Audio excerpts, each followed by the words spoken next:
10.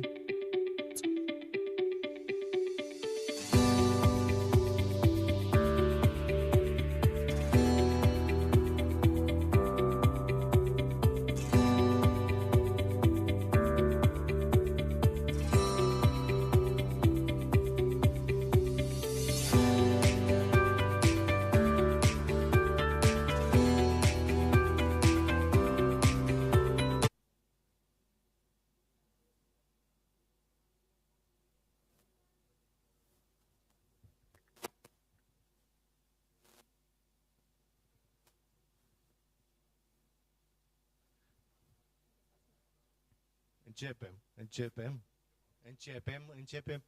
Bună dimineața! Good morning.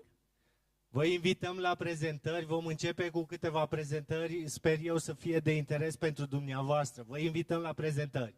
You are all invited to join us for the presentations. We're going to begin with a hopefully very interesting series of presentations. Bună dimineața încă o dată și bine ați venit la Automotive Expo. Once again, good morning and welcome to Automotive Expo. Mă bucur să văd că de la an la an venim în număr tot mai mare la acest eveniment. Asta înseamnă că suntem pe drumul cel bun, că vă plac întâlnirile și sunt de succes mare parte din întâlnirile pe care le aveți aici. I am happy to see that year after year we have more and more participants, which means that everybody is enjoying the meetings that we have here and that they are useful to all of you. Vedem că și aplicațiile online sunt tot mai apreciate. Vă planificați întâlniri pe platformă? We can also notice that the online applications that we have developed are very appreciated. You all agree to meet on our platform. Vă rog să ne dați feedback, să ne spuneți ce putem să facem ca să îmbunătățim organizarea evenimentului, ca totul să fie cât mai bine organizat. And we are looking forward for your feedback. Please let us know what we can do to improve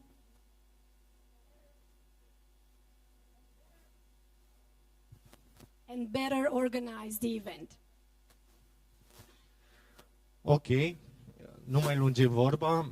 Dați-mi voie să-l invit alături de noi să ne spună câteva cuvinte pe domnul Adrian Sandu din partea Asociației Constructorilor de Automobile din România. Eu vorbesc direct în engleză. La mine voi vorbi direct în engleză. So I will speak directly in English in order to save time. It's easier. Da? S-aude? S-aude? Mai tare? Așa e bine? Gata. So I will speak directly in English, so we'll save time. I will give you an overview about the automotive industry as I did since 7 years ago, 10 years. So 10 years, already 10 years. So we have a good history together, Claudio, and I hope to have more than 40 years from now. So we'll retire from Sibiu when we'll retire. I will begin with some overview about the global production of automotive industry in the world, and then I will go back to Romania and we'll stop in Sibiu. So last year, 76 million units, a substantial 10% increase. Why that? Because we have before pandemic years, and we have also the crisis with semiconductor. So we hit the lowest production in the world, and now we're going back up. But we are still far away from the 86 million units produced in 2018, 2019. So we still have a lot to climb. The EU solidified its position on the second largest global car production. Why the second? Because you see on the fourth line, which is the first, China, that has 1/4 of the total global production in the world. So more than 25 million units. We have also US and also Japan. In Europe, we have around 300 plants of assembling cars, trucks, buses, batteries, and engines. So we are developing more on this side, and we are lowering on this side. Yeah. And in Romania we have 6. 6 because Dacia has 3 and Ford has 3. And that's why. As production of PCs, take care from where you get the data, because S&P Global Mobility is lying. Why is lying? I will show you. Because last year in Romania we manufactured more than 540,000 units. So our place is here, not here. Okay? So official data are from us, not from S&P. And we are glad to have the 7th place in Europe. In 2022 we were on the 6th, but Italy recovered last year. So we still we are glad to be on the top 7 manufacturers in Europe for passenger cars. As registrations, because you all know, every OEM now has started to manufacture full range of vehicles, from gasoline to diesel to hybrid and also electric vehicles. So last year, the share of the vehicles registered in Europe is like this: petrol 45%, hybrid electric vehicles, battery electric vehicles, and plug-in hybrid electric vehicles together more than 50% of the total market. So you can see that electrified vehicles are more registered in Europe than before. So this is the trend also in the future. If last year in 2022 we had around 40%, now we are more than 50%. In Romania, we come to Romania, more than 600 companies, tier 1 and tier 2 supplier, with around 240,000 employees. Total turnover of the sector about 33 billion euros. It's an increase with around 2 billion euros from 2022, and this year the increase, I think, will reach around 47 billion euros. Why is that? Because the production of cars, you can see, it's an increase, it's a new record, and as the trend continues, in the first 2 months of this year, we have an increase of production of 14%. So in my view, in 2024, we will set a new record.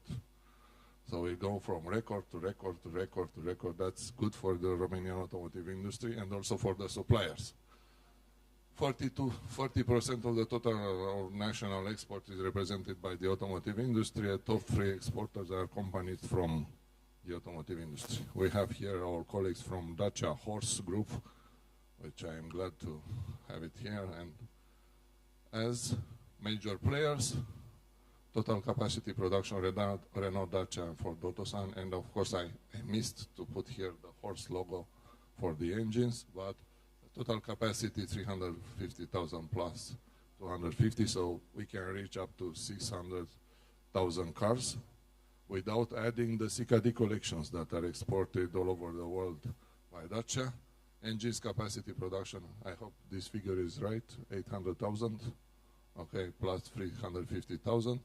More than 1,500 suppliers linked with the 2 factories, of course, both have need. And more than 92% of the total production is exported in more than, I missed here, it's a 9 turn, so 62 countries, not 92 countries, so sorry for that mistake. The suppliers are all over the country, and what are the challenges? I will finish in 3 minutes, Claudio, so I will be quick. EV fleet of passenger vehicles, 90% by 2050.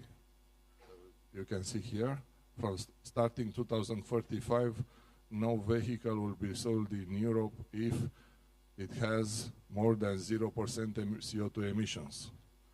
So, or fully electrified, or using synthetic fuels. So this will be the trend. So we need to drop the CO2 emissions. Another challenge is software-driven vehicle, you know. Now in your car you have more system than in your house. You have more software system than in your house. So you receive a lot of alerts, but you will receive more and more. And this is the automation process of the car. You'll see, you'll have more and more automated functions on your vehicle. Another one challenge, which is valid for all of you who have suppliers outside Europe, CBAM, it's carbon border adjustment mechanism. So when you have a supplier outside of Europe, you must know how many CO2 emissions are produced, let's say like that, when the part you bought is manufactured. So this is valid for all of components that are imported from outside Europe, and you have to do this in order to not to get fined by the European or fiscal authorities of Romania. And the biggest challenge, as I mentioned before, you saw on the first slide, China, the biggest manufacturer in the world for passenger cars. You can see here also the biggest exporter to Europe. Okay, so the last year the imports increased with almost 40%, and EU new car exports to China decreased by 14%. So the trade balance is quite negative in this respect, and we believe that this year the imports will reach 1 million units. Okay, taking it into account the prices that the cars are coming from China, and that there is no EU policy yet concerning the regulation of these car imports, this will be a major issue. Also from Japan, you can see they have technology to build electrified vehicles, and they are doing good, and the prices are quite low.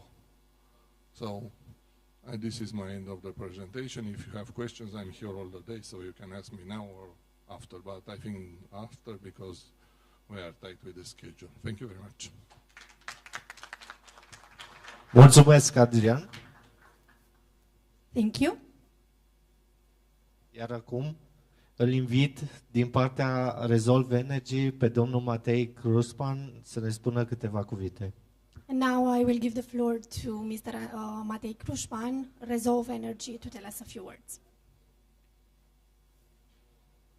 Thank you very much. Good morning, ladies and gentlemen. I hope the sound is great. It's my pleasure to come from Prague, and together with my colleagues from Romanian offices, it's my pleasure to come with our teams which are building large wind farms and large solar farms. And we are very happy to present in a very few minutes what we are bringing. And I would like to say we are so amazed by the speech by Adrian. Thank you very much, because everything you said, it is being discussed in Germany in the biggest automotive events, in the biggest automotive conferences.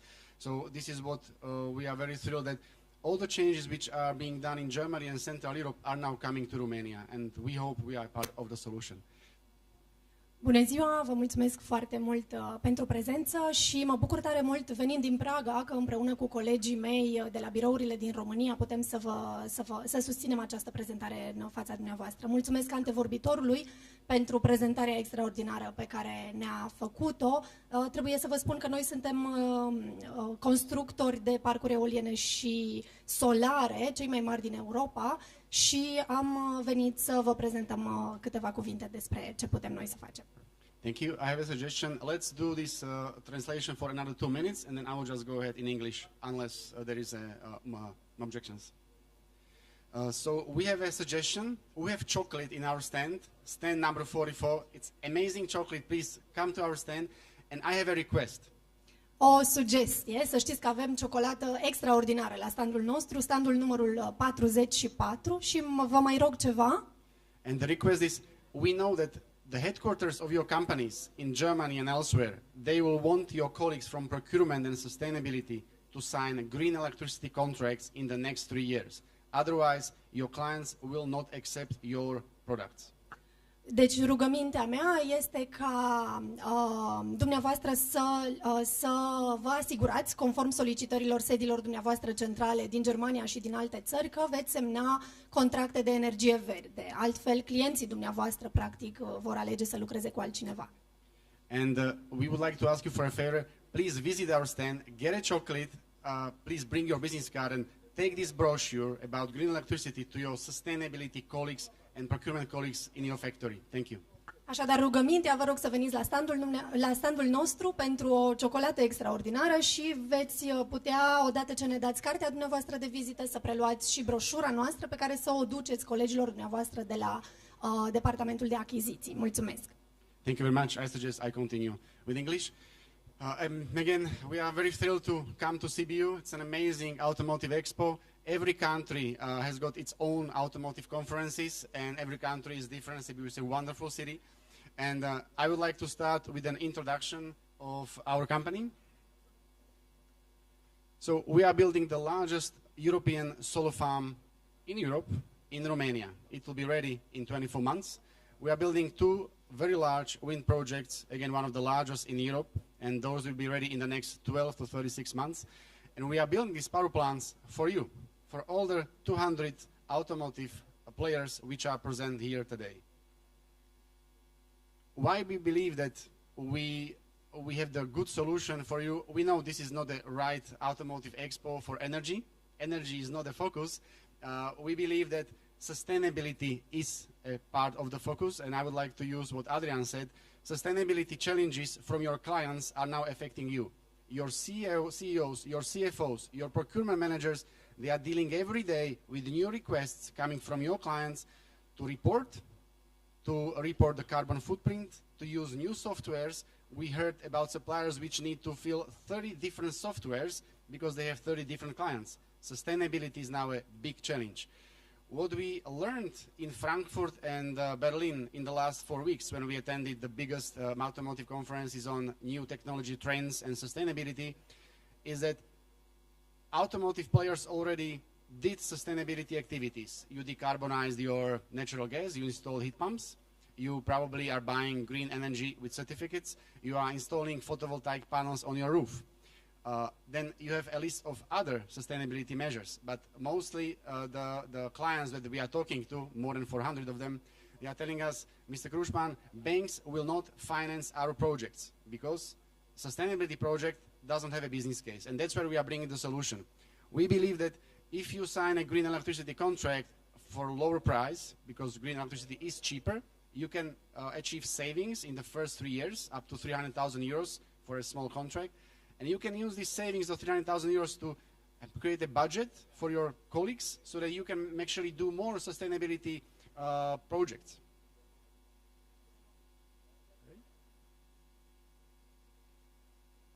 A small introduction, we are Czech and we are also British. We are owned by a British fund called Actis. It's 60 years old. It's a former government fund. Now it's fully privatized. We collected $6 billion from pension funds and sovereign funds from all around the world. And so far, our mother company, Actis, did more than 200 infrastructure projects around the world. Our clients know that once they sign a contract with us, they can rely on very high ESG standards. So when your client asks us, what is the ESG standard behind your electricity contract, you can make sure we meet 100% of the requirements. One slide, why we are building the biggest power plants in Europe. Probably you know what this map means. It's a map of extreme pollution from small particles which are produced by coal, by diesel. And the reason why we chose Romania, and we are in Romania for more than 10 years now, and we build already 8 power plants, is that Romania is one of the top polluted countries in Europe. We believe that in the next 10 years, coal power plants will be shut down, or at least minimized, and they will be replaced with green power. Because the next alternative for Romania is to build new nuclear power plants, which I'm from Slovakia, I can tell you, it costs 10 billion euros to build one block. So we believe the Romanian government will in the end continue supporting green electricity because otherwise you cannot shut down the coal plants and you cannot improve the quality of air.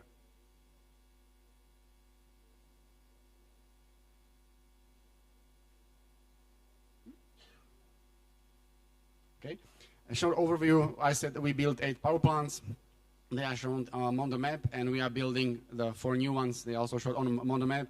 To be specific, we try to be as close to communities. You can visit with us the local villages when we are building the wind farms and solar farms, and you can see that we are building the power plants with them, which is not the case for many other developers. So summarizing the Berlin and Frankfurt automotive conferences, and I think this is probably the only part which is interesting for you, because otherwise energy is probably not focus of people which came today. So we listened to all the automotive players which have the logos in the bottom. All of them are our clients that we are discussing a green electricity contract and a sustainability solution with them and their supply chain. So we believe most of them will sign a new, very big green electricity contract very soon with us or with the other competitors. And in 2 years' time, they will ask their suppliers, you, Tier 1 and Tier 2, to do the same. Because there are 2 benefits. First, you will meet the supply chain requirements for sustainability. And second, you'll have lower electricity price. So your colleagues which are placing your offers to the tenders of automotives, of the car makers, they will no longer need to ask for a price increase of your products every time the electricity price goes up. Because the green electricity contract is actually for 10 years. And you will have secured fixed price for 10 years. I think we have still some time, 2 minutes. So let me please summarize and to continue what Adrian was saying, what was being said in Frankfurt and Berlin. So the players, for instance, from Robert Bosch, it was a fascinating presentation from the Vice President of Sustainability and Procurement. By the way, procurement and sustainability in automotive is one department in the end. So he started with saying, we are short of people, we are short of budget, we have 22,000 suppliers, and the regulation wants us to decarbonize. And Robert Bosch, with 22,000 suppliers, they are supposed to collect information from all the suppliers about the carbon footprint. Try receiving the emails and read the emails. The good news is that Robert Bosch, ZF, Schaeffler and Continental, they joined forces and created one platform for all the suppliers, probably also for you and your colleagues which are already registered there. It's called Supply On. And this platform is used for carbon footprint reporting. So that actually they collected data also for almost 100,000 suppliers around the world, including Asia. And as Robert Bosch, Vice President, was saying, if a supplier doesn't send reports, they will no longer be a supplier. So one of the solutions to Robert Bosch was, we have 22,000 suppliers. Our clients, Volkswagen and the others, they want us to make sure our supply chain is sustainable and is reporting progress.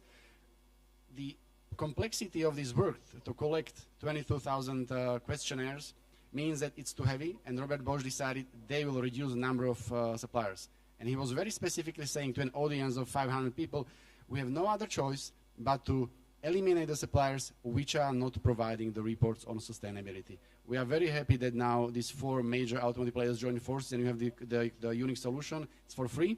We have leaflets in our stand. It's not our solution. We are just bringing the good news.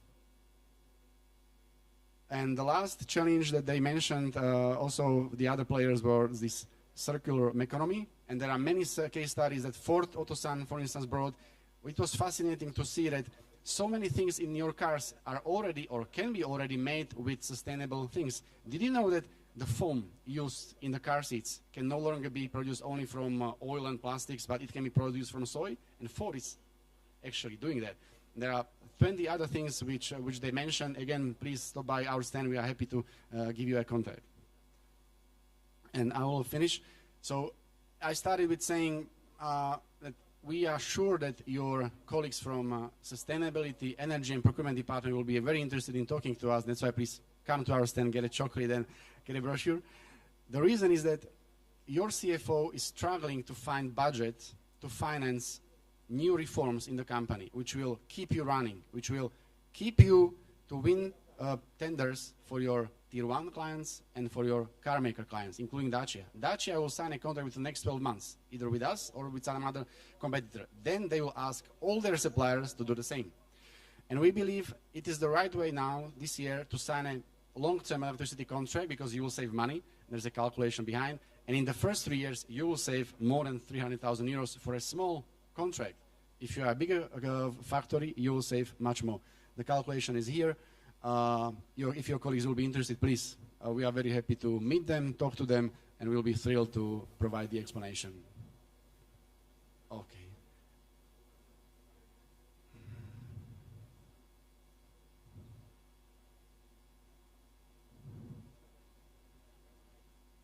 So thank you very much. If you have questions, our stand is 44. We have good chocolate, and we are thrilled to be here. Thank you. Mulțumesc, Matei. Iar acum, din partea de Smith, o invit pe Roxana Gâta să ne spună de asemenea câteva cuvinte. Thank you, Matei. And now I will pass the floor to Mrs. Roxana Gâda, DS Smith, to give us her presentation. Thank you so much. Hello, everyone. I will speak in English because I think it's better for everyone and we will save time. So I'm Roxana Gâta. I'm a cluster sales manager for DS Smith. And together we will go through the trends in packaging and also in the automotive packaging. We are present in Europe, firstly in the 40s. We started in London and we grew up by making acquisition worldwide. We are present also in America, Europe, and Asia.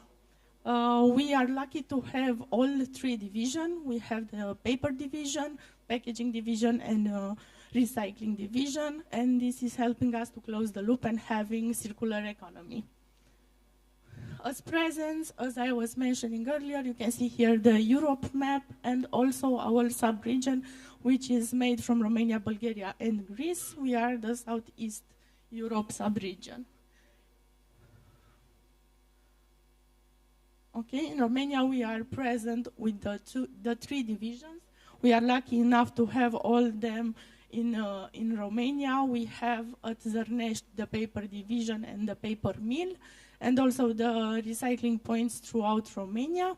And we have two production plants for packaging, one in Timișoara and one in Gimbaf.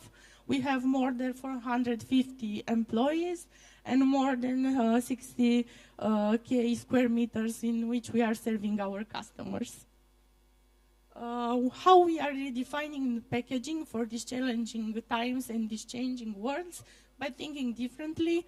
We have a flexible approach on the solution, and we create and operate together with our customers. We innovate together.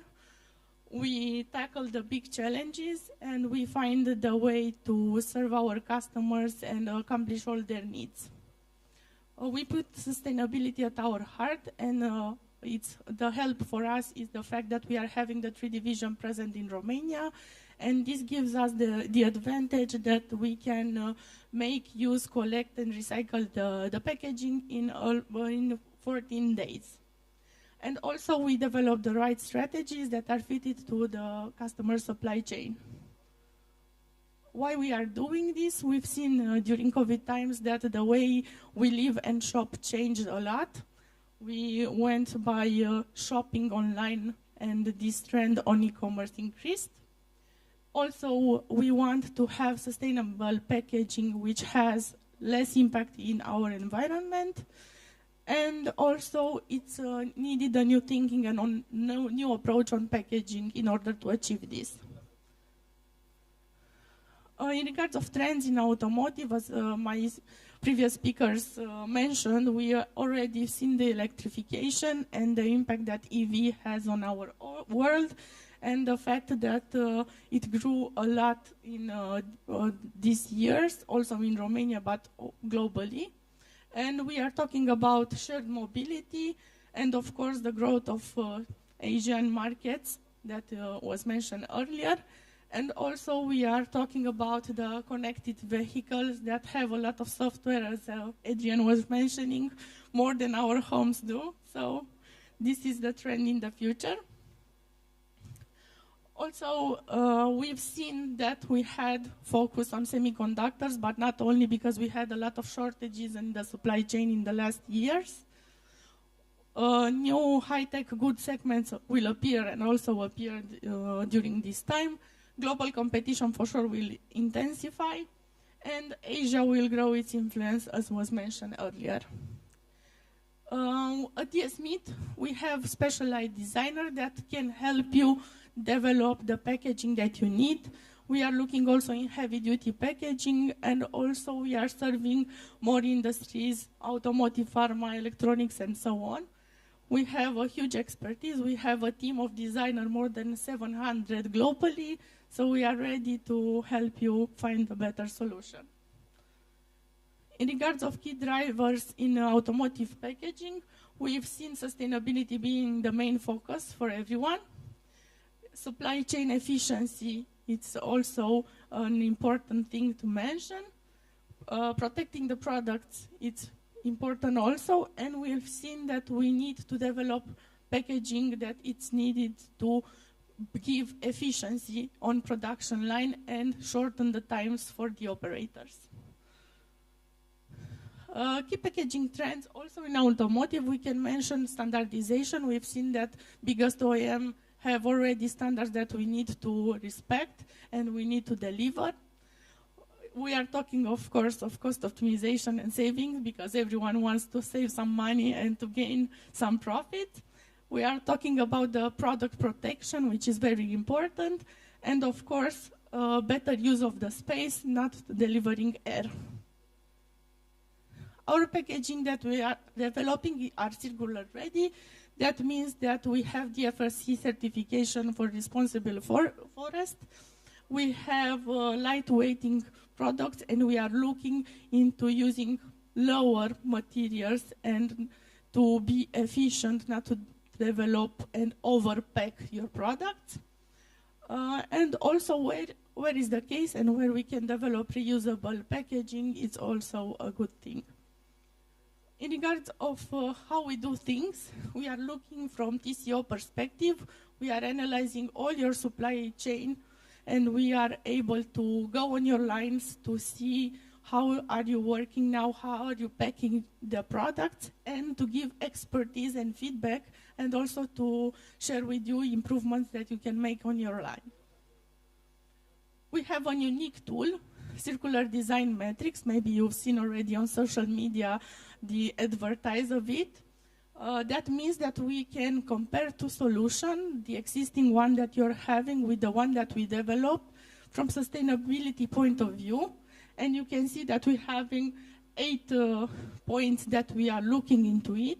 The greener the circle, the sustainable the solution is.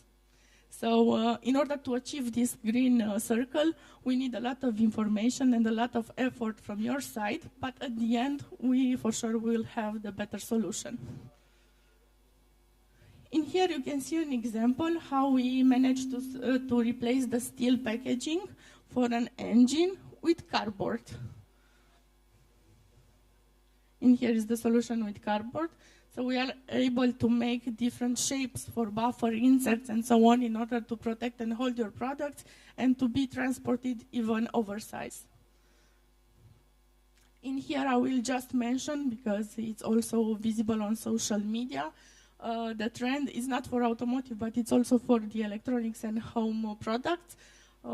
Together with our customer Versuni, for the Philips brand, we succeeded to move from coated white paper with shiny printing to brown, smart brown boxes with also shining printing, but it's more sustainable like this. And in the next period, if you would buy products from Versuni, you will for sure find this type of packaging. So let's discover together the beauty of circular economy. And if you're ready to redefine the packaging, please contact me or my team. And also you can find us at the booth 59. Thank you. Mulțumim, Roxana.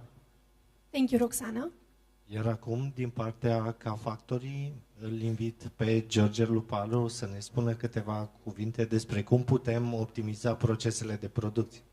And now I'm going to pass the floor to George Luparu from K Factory to tell us a couple of words on how we can optimize production processes. Okay, thank you. Good morning, everyone. I hope you're having a good day, and it's going to be even better from now on. Like Claudia said, I represent K Factory. We are an IT company specialized in the digitalization and optimization of factory operational processes. we deal with Industry 4.0 solutions, the famous Industry 4.0, which everyone is talking about. Now people already started talking about Industry 5.0, when probably half of the factories in Romania are at the 3.0 stage. We are a team of experts with a lot of skills in IT, but with a lot of knowledge in operational processes from factories. So the idea is that we understand the problems that people are confronting with, starting with monitoring production in real time, calculating KPIs, understanding where their problems are, and how to fix those problems in order to produce more with less. So basically, in short, this is what we help our clients do, with the same number of equipment, with the same number of people, to produce bigger quantities every day.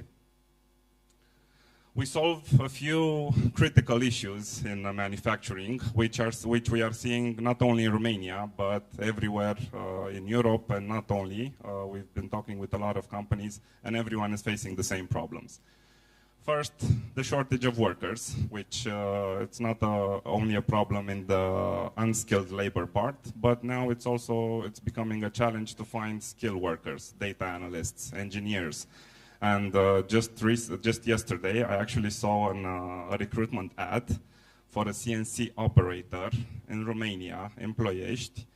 The salary, which was public and posted, was 15,000 RON net, plus meal tickets, plus 24 days of holiday a year.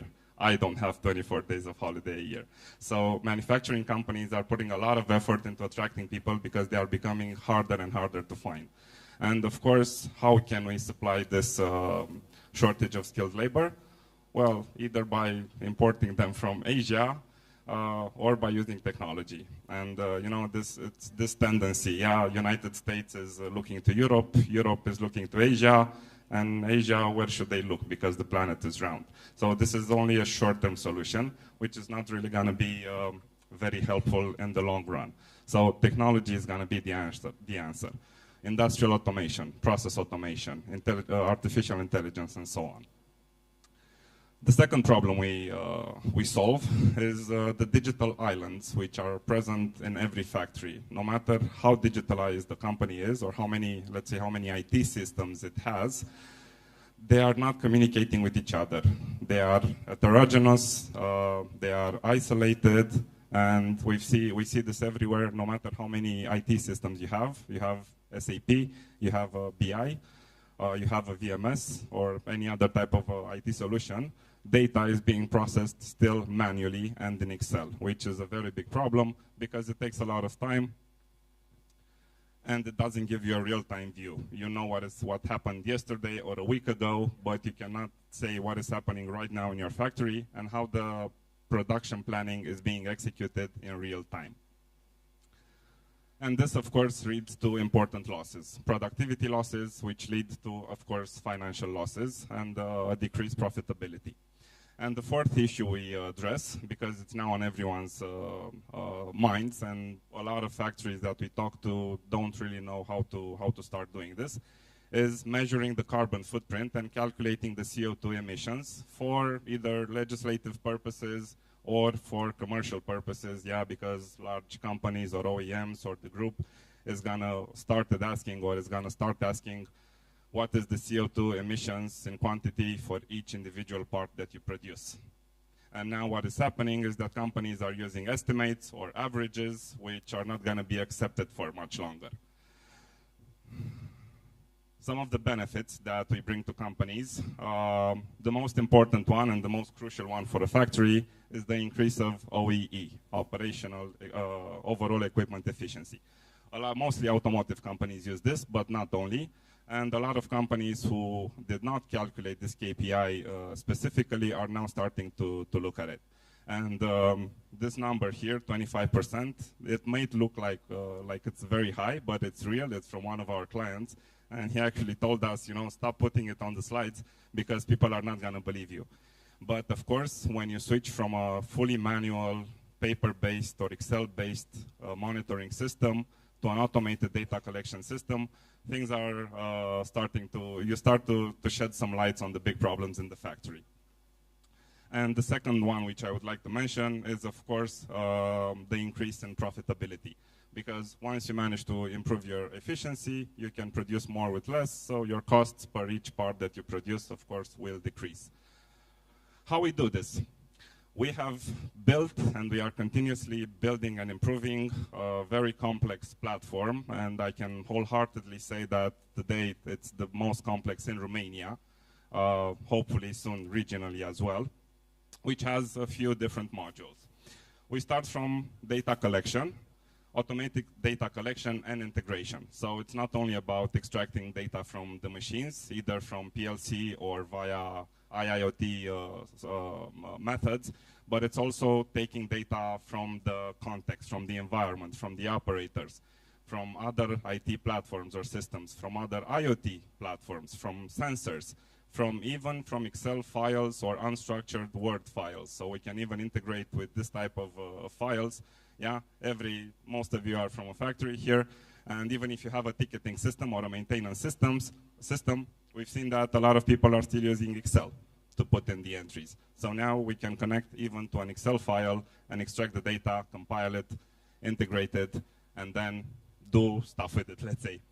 And this, the second step, once you have the data, you need to start to understand it. You need to start to analyze it historically because, okay, you have it in real time, but you also need to see some trends and patterns and how things are evolving in the long run. You need to be able to have a continuous improvement plan and track it. And you cannot do this without a specialized BI system, business intelligence systems, that has all the operational standard reports that the company is using for OEE, performance, availability, quality, energy consumption, CO2, stop reasons, and so on. You know them all. But we did not stop here, and our platform is integrating and using more and more artificial intelligence. We use machine learning, and we use it in two ways. One, for predictive maintenance or predictive performance. Once you have big sets of data, of course, from sensors, but of course, context data from what is happening in the factory, you can start to analyze it with machine learning algorithms and start to see things that the human mind couldn't really understand because it's so much data. And the second thing that we do, we have managed to automate monitoring of manual assembly processes or operations. And we do this by using a specialized computer vision solution. So we can film the production area or the production stand where the operator is sitting and recognize automatically what is being produced, with what cadency, if the assembly steps have been respected, and so on and so forth. So we are doing more of these projects, and more companies in Romania are using this type of solution to monitor their manual assembly lines. It might sound like UFOs, but it's real and it's happening. And the last step and the last module that we have in our platform is the concept of the virtual engineer, which is an AI-based assistant, and the first one that is dedicated to manufacturing. So imagine a ChatGPT that is also trained on your production data and information, but not only. It can be fed with instruction manuals, with installation manuals from sensors, from machines, with any type of document, like I was saying, even Word or Excel files. And then you can have a natural language conversation in real time with an operational virtual engineer, which you cannot see, which can assist you in your day-to-day activity. And it has more functionalities. One, you can interrogate any type of information in real time from any data source. Two, you can ask it to automate your reporting. So you can just put a prompt in and say, based on the maintenance log and based on the vibration or data from the sensors and the process parameters from machines, please build me a maintenance plan for the next 3 months. And within maximum 20 or 30 seconds, it will give you a pretty detailed plan, which will tell you exactly what to do, or at least where to look. Because, and this is an important topic of artificial intelligence ethics, we are not suggesting that we let artificial intelligence make your decisions for you. What we suggest is let it help you know where to look exactly and try to pinpoint some problems more rapidly. So in this way, instead of using a lot of time in Excel or in different BI systems and complicated dashboards, you can now allow a virtual engineer to tell you where to look. which operators are less performant, which machines are having the most problems, which projects are bringing you the least money for the most effort, and so on and so forth. And the third thing that it can do, it can automate all sorts of operational processes, like ticketing, like dispatch, like quality control. Now, we do this for a lot of factories, tens of factories now, today, in Romania, and not only. We have just yesterday, so it's fresh, it's a fresh new information. We have just expanded to UK, where we are also starting the first project with the company from there, and we also have clients in Europe. So as a startup, we've been on this path for now probably about 6 years, and we are growing more and more and breaking the barriers and the borders, let's say. Some of the companies we work with, it's mostly multinational companies who have very big factories here in Romania, or excellence centers or R&D centers, and of course they also have colleagues in the IT group who are open to technology and are looking at things that can come on top of everything that they have at the group level. Because yes, multinational companies already have a lot of systems in place, they have a lot of IT experts and specialists, but they do not have all the technology that is available on the market. So when we find a client like that, we are very happy and pleased to work with them. Mostly we work with a lot of automotive companies because that's where the most pressure is for being performant and efficient. Do I still have time? Okay, thank you. But we also manage to work with companies that are producing unique parts or small series, such as Bachmann. If you might look around you, you might see some sockets or plugs which are produced from Bachmann, or in your offices, all those sockets and plugs from the tables, yeah, or the desks are coming 90% from Bachmann. And they are using computer vision because they are doing manual assembly for their electronic parts, and they are using computer vision. And they told us just recently that in the last year and a half, since they have been using our solution, their efficiency on the manual assembly lines has increased by 30%. 30. It's real. I can put you in touch with them, and they can confirm this. We use a lot of IoT devices in order to collect data. So now there are devices, data loggers, which can connect to the automation panel or the electrical control panel of the machine. But there are also devices which have drivers, and if you connect them in the same network with the equipment, guess what? They will install the drivers and just pick up the data from the PLC like that. And then it can be processed, and it can be used in the business context. Some of the partners we work with, Advantech, Microsoft, KPMG, Vodafone, Orange, and others. Thank you so much for your attention. I'm hoping we're going to have a chance to talk today, maybe just share a few information. And if you are interested to have a chat with us, we are just to your right, booth number 12. I'm looking forward to giving you a demo and a presentation of our solutions. Thank you so much. Mulțumim, George. Thank you, George. Vă mulțumesc dumneavoastră de asemenea pentru că ați asistat la prezentări. Also, a big thank you to you for being here for the presentations. Luăm o scurtă pauză de cafea. We'll go on a short coffee break now. Iar începând cu ora 10, începem întâlnirile programate sau ad hoc, fiecare în funcție de interese. And starting 10 o'clock, we're going to go into the scheduled or ad hoc meetings, each of you depending on your interests. Vă urez să aveți o zi cât mai productivă. Have a productive day. Mulțumesc!